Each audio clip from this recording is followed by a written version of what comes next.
Vamos a continuar esta vez con un nuevo capítulo, un nuevo tema. He hablado en capítulos anteriores varias veces sobre la programación mental para mejorar la salud, curar y sobre todo para prevenir enfermedades. En este capítulo vamos a profundizar más en este conocimiento. Hablamos de programación, pero ¿qué es un programa?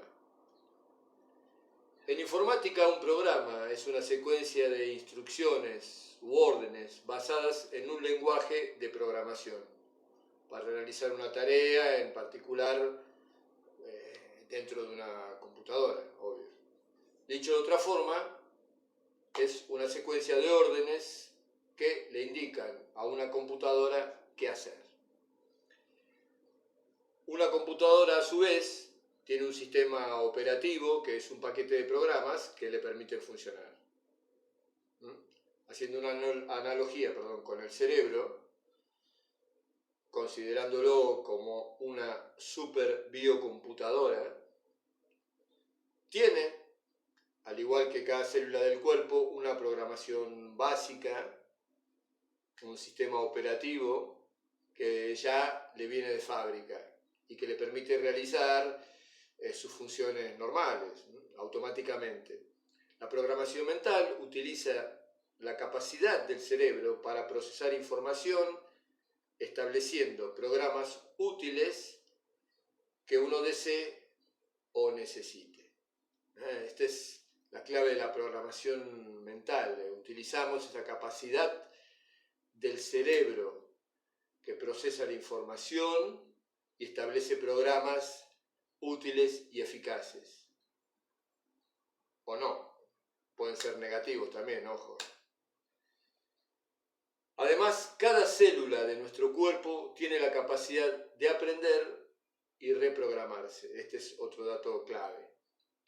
Debo aclarar, como decía recién, que a lo largo de la vida se instalan programas que con frecuencia son nocivos, afectando la adaptación, la vida afectiva, las posibilidades materiales e incluso la salud.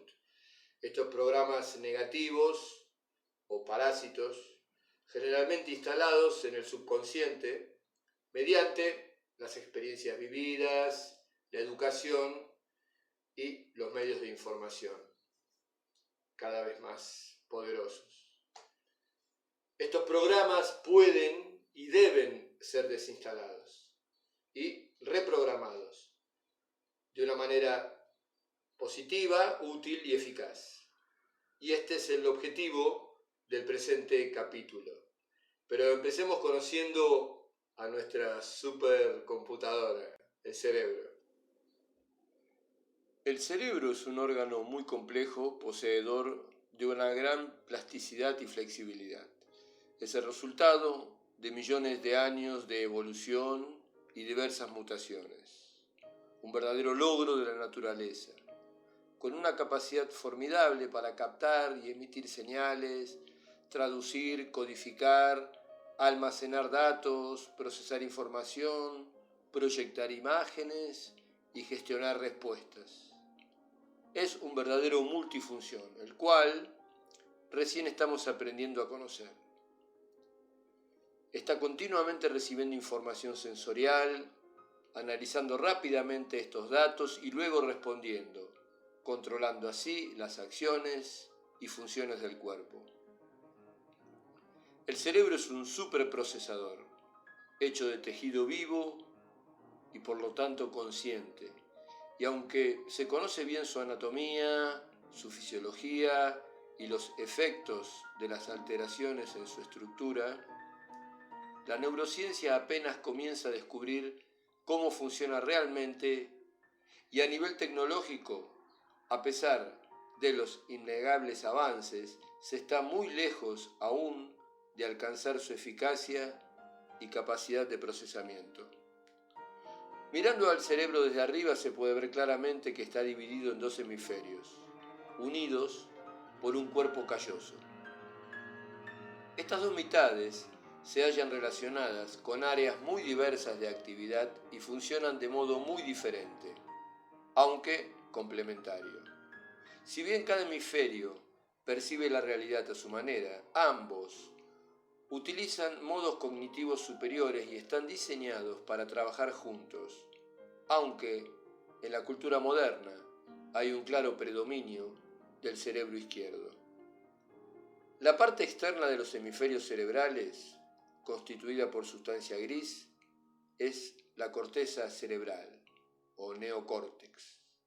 Esta parte, que es la más nueva a nivel evolutivo, centraliza e interpreta las sensaciones, elabora las respuestas conscientes, controla los movimientos voluntarios y es la sede del pensamiento, la memoria y la inteligencia. La mayor parte de nuestro cerebro está constituido por la corteza cerebral. Esta es una capa de tejido neuronal plegado que cubre la superficie de los hemisferios. La corteza cerebral es una capa de sustancia gris formada por cuerpos de neuronas que, como vimos recién, cubre los hemisferios cerebrales, cuyo grosor, el de la corteza, es de unos 2 milímetros. Estos, a su vez, están divididos externamente en lóbulos, de acuerdo a su ubicación y función. Los más desarrollados son los lóbulos frontales, cuya parte más anterior, o sea, la corteza prefrontal, está asociada con funciones ejecutivas tales como el autocontrol, la planificación, el razonamiento y el pensamiento abstracto. Esta delgada capa está fuertemente plegada, formando circunvoluciones.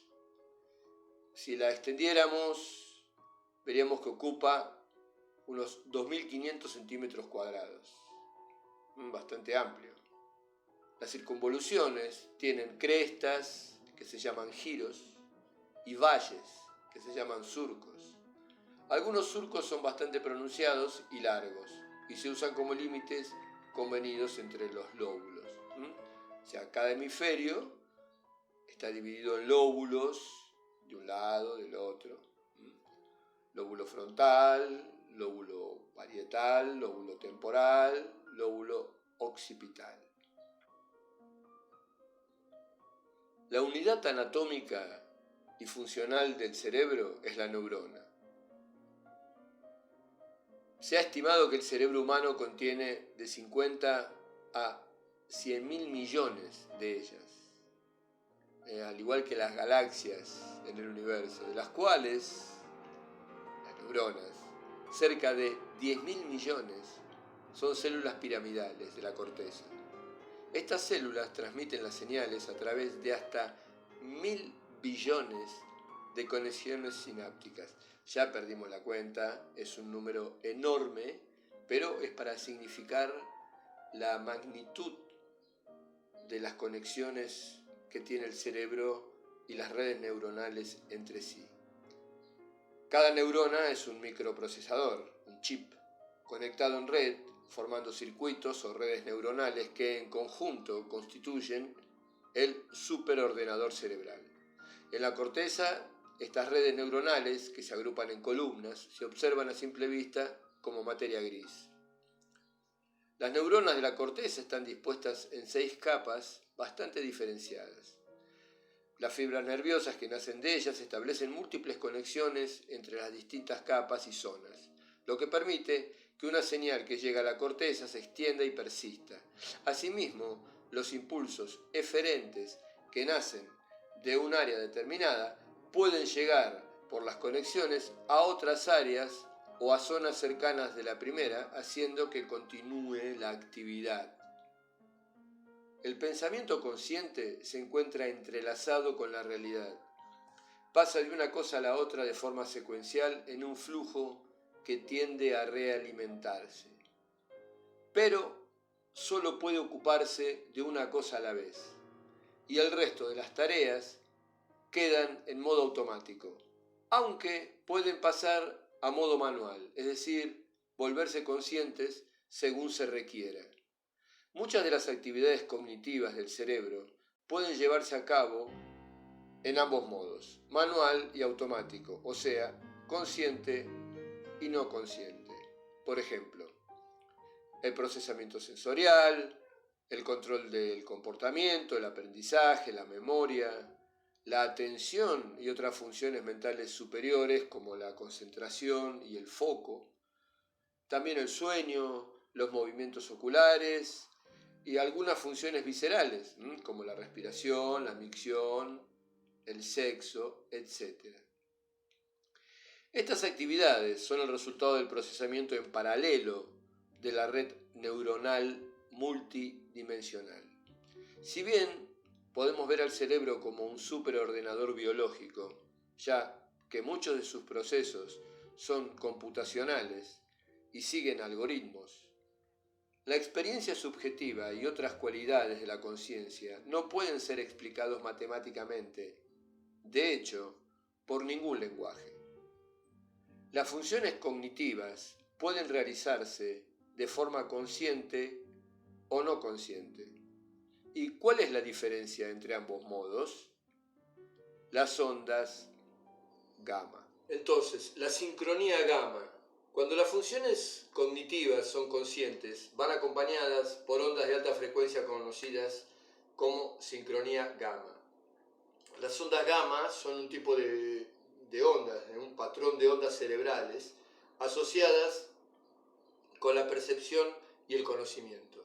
Las ondas gamma se producen cuando grandes conjuntos de neuronas emiten señales eléctricas a una frecuencia aproximada de 40 pulsos por segundo, es decir, 40 Hz o hercios por segundo. En realidad, estas ondas pueden tener una frecuencia que oscila entre los 20 y pico, 26, hasta los 70 Hz, que Hertz es la unidad de frecuencia. Aunque las actividades cognitivas de más alto nivel tienen lugar cuando la frecuencia de las ondas gamma superan los 40 Hz. Este tipo de ondas están presentes también durante la fase REM del sueño, que es justamente la fase onírica, cuando se sueña durante el sueño. Estas oscilaciones son responsables de las actividades mentales superiores.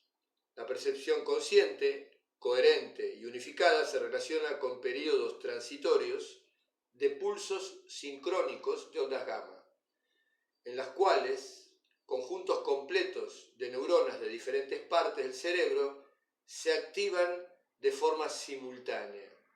Algunos estudios recientes indican que la introspección mental, la visión interior y la capacidad de resolver problemas están relacionadas con ondas sincrónicas de alta frecuencia.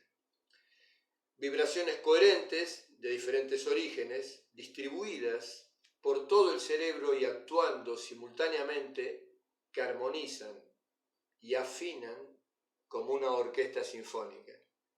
Estas oscilaciones coherentes son las responsables de que tengamos una percepción unificada, a pesar de la existencia de múltiples zonas del cerebro que, además de estar distantes entre sí, presentan una actividad relativamente independiente.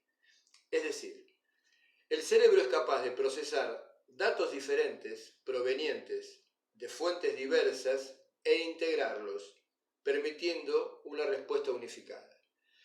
Cuando estas descargas neuronales se sincronizan entre sí, se diseminan por todo el cerebro en funciones superiores de carácter cognitivo y afectivo. Hay ondas gamma lentas y rápidas que producen diferentes efectos y proceden de distintas zonas del cerebro. Es similar a las emisoras de radio que transmiten en diferentes frecuencias. Cuando las células del cerebro necesitan conectarse entre sí, sincronizan su actividad sintonizando su longitud de onda con la de las demás. la función asociativa. Esto se ha estudiado en el hipocampo, que es la estructura del cerebro medio relacionada con la memoria y el aprendizaje, donde existe un sofisticado sistema de comunicación por radio. Las frecuencias bajas sirven para transmitir recuerdos de experiencias pasadas y las altas para transmitir lo que ocurre en el momento presente.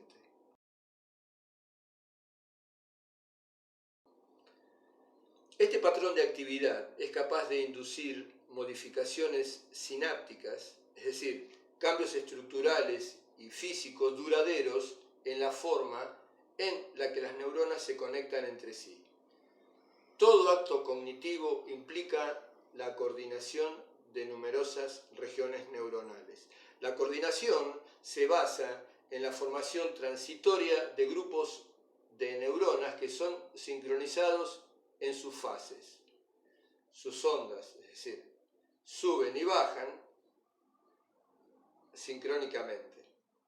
Esto es estar en fase. Este estado de coherencia permite la sincronía.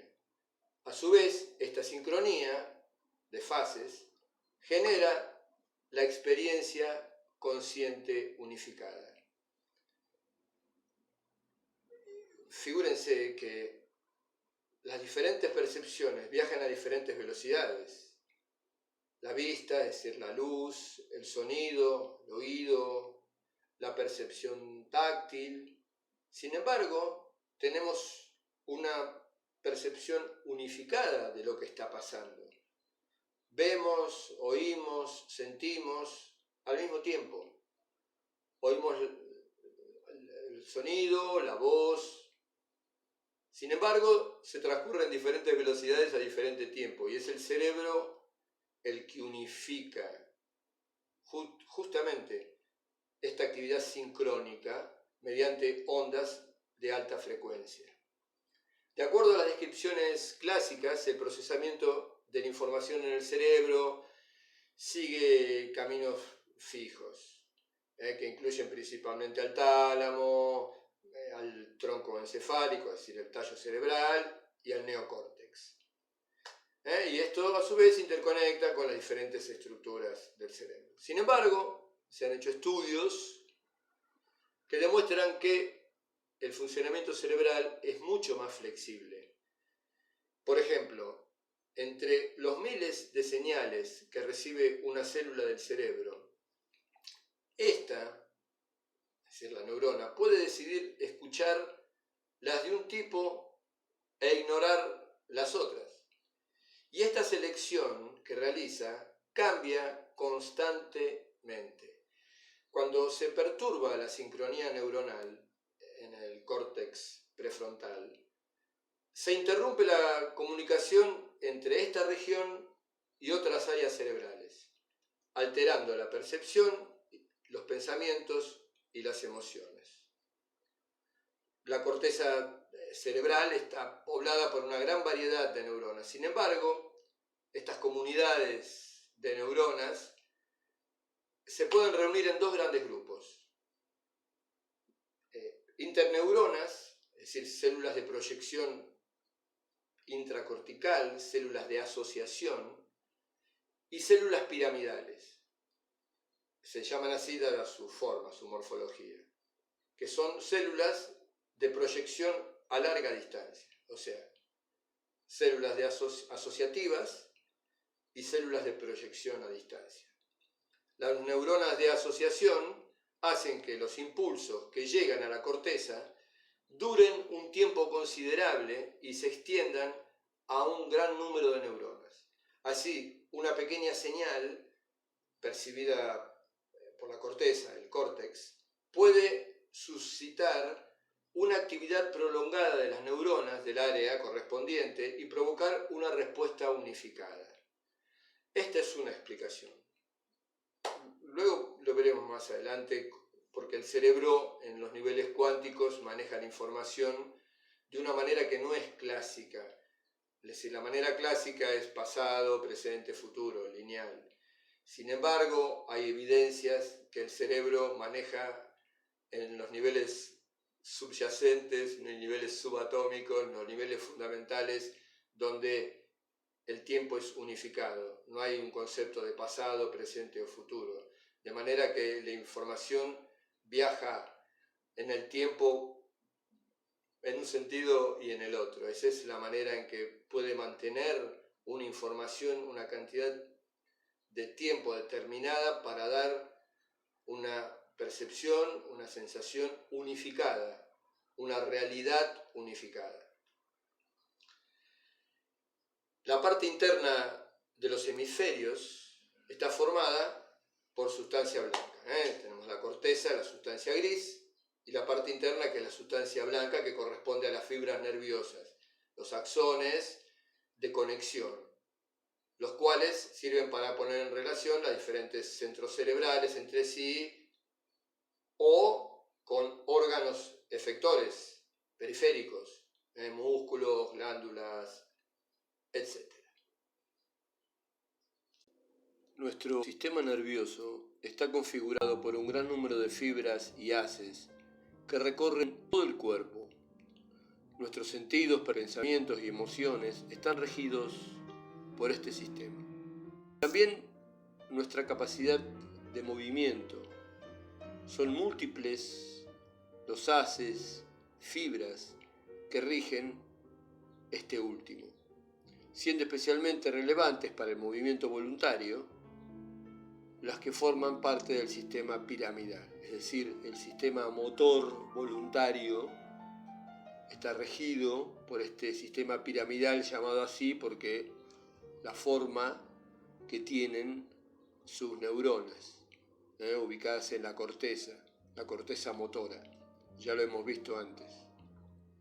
Una particularidad del sistema motor voluntario, del sistema piramidal, es que sus fibras, a nivel del bulbo raquídeo, en el tronco encefálico, se cruzan hacia el otro lado.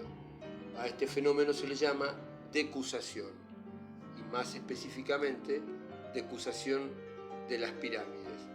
O sea, las fibras del sistema motor voluntario pasan del lado derecho al izquierdo y del izquierdo al derecho. No todas, pero más o menos el 80-85% de las fibras. De manera que es el lado derecho el que controla el lado izquierdo y el lado izquierdo que controla el lado derecho. Pasa un fenómeno similar a nivel de la vía óptica, en el llamado quiasma óptico, donde parte de las fibras del nervio óptico del ojo izquierdo pasan al lado derecho y del ojo derecho al lado izquierdo. Se cree que esto es un mecanismo evolutivo en el cual el lado derecho envía información hacia el izquierdo hacia el derecho, para tener una imagen más amplia de lo que ocurre a su alrededor. El neocórtex, que significa corteza nueva o la corteza más reciente, es la denominación que reciben las áreas más evolucionadas del córtex, de la corteza cerebral, particularmente en el lóbulo frontal. En la parte más anterior de los lóbulos frontales se encuentra el sustrato de numerosas funciones cognitivas que son importantes para la flexibilidad de nuestra conducta, su organización temporal y el mayor grado de libertad respecto a los instintos que poseemos. Si nos comparamos con otras especies con un cerebro menos complejo, y también con la planificación y anticipación del futuro. Esto nos ha hecho sin duda mejor adaptados en el proceso evolutivo. Es decir, los lóbulos frontales son los que nos permiten la organización, la planificación, el pensamiento abstracto. La parte inferior de la corteza prefrontal, llamada área órbitofrontal, está sobre todo ligada a funciones relacionadas con información interior del organismo, es decir, memoria a largo plazo, afectos, sentimientos, recompensas, etc. Mientras que la parte dorso-lateral se encuentra relacionada con la información proveniente del exterior, o sea, con los sentidos y la motricidad. La corteza prefrontal tiene una función modeladora y de control de la respuesta. Su acción es principalmente reductora o inhibidora para filtrar la inmensa cantidad de estímulos irrelevantes que el cerebro percibe, permitiendo la atención, pudiendo así tomar una decisión y actuar. Esta capacidad es fundamental en términos de supervivencia, adaptación y, como veremos, evolución. La asociación de la información exterior con la proveniente del interior es fundamental para tomar decisiones. Este es otro de los roles fundamentales de la corteza frontal: generar y mantener la atención al inhibir todos aquellos estímulos irrelevantes que dispersen y confundan, dificultando la respuesta. Cuando el funcionamiento del cerebro es coherente y ordenado, la actividad mental es armoniosa y equilibrada, permitiendo procesar mucha más información y generar respuestas apropiadas, desarrollando habilidades cognitivas superiores, lo que se relaciona con la estructura de las células nerviosas, sus conexiones y su capacidad para captar señales.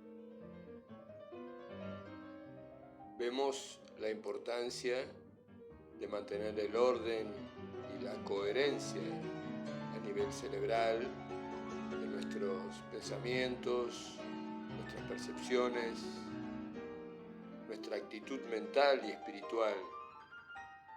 Esto se consigue con entrenamiento, con estudio, con reflexión, con dedicación, armonizando la mente, las emociones, el cuerpo, mente y cuerpo en unidad, mente en calma, cuerpo relajado, respiración profunda.